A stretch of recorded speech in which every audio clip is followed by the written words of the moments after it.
ಪ್ರಶಾಂತ್ ನೀವು ಯಾಕೆ ಸಿನಿಮಾಗೆ ಬರ್ಬಾರ್ದು, ಚೆನ್ನಾಗಿರುತ್ತೆ, ನಿಮ್ಗೆ ಒಳ್ಳೆ ಫ್ಯೂಚರ್ ಇದೆ ಅಂತ ಅಂದ್ರು. ಅಪ್ಪು ಸರ್ ಜೊತೆ ಮಾಡ್ತಿದ್ದೀನಿ ಅನ್ನೋದು ನನ್ನ ದೊಡ್ಡ ಕನಸು. ಟಾರ್ಗೆಟ್ ಇದ್ದಿದ್ದೆ ಒಂದ್ ಸಿನಿಮಾ. ಯಾಕಂದ್ರೆ ನಮ್ಮೊಳಗೆ ನಮ್ಗೆ ಕಾನ್ಫಿಡೆನ್ಸ್ ಇರ್ಲಿಲ್ಲ. ಅವಾಗ ನಮ್ಗೆಲ್ಲ ಫೋನ್ ಇರ್ಲಿಲ್ಲ. ಯಾರ್ದೋ ಫೋನ್ ಇಸ್ಕೊಂಡು ಅಮ್ಮನಿಗೆ ಫೋನ್ ಮಾಡ್ಬಿಟ್ಟು ಹಿಂಗ್ ಅಂದಾಗ ಕಮಿಟ್ಮೆಂಟ್ ತುಂಬಾ ಮುಖ್ಯ. ಆಮೇಲೆ ನಮಗ್ ಮೇಜರ್ ಆಗಿ ಥಿಯೇಟರ್ ಇಂದ ಬಂದವ್ರಿಗೆ ಪ್ಲಸ್ ಪಾಯಿಂಟ್ ಏನು ಅಂದ್ರೆ ಸೂರಿ ಸರ್ ಅವರ ಡೈರೆಕ್ಷನ್ ಸ್ಟೈಲ್ ಇದೆ ಗೊತ್ತಾ, ಅದ್ ನಮ್ಗೆ ಬಹಳ ಇಷ್ಟ.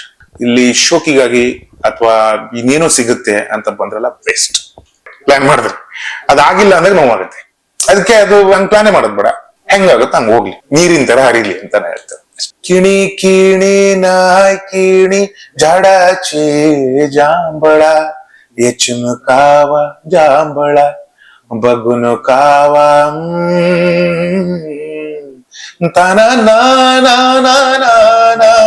ಈಗ ನಾವ್ ಅದಕ್ಕೆ ಕನ್ನಡ ಅಳವಡಿಕೆ ಮಾಡಿದ್ರೆ ಹೋಯ್ತು. ಆಮೇಲೆ ಇನ್ನೊಂದು ರೋಡ್ ಡಾಕರ್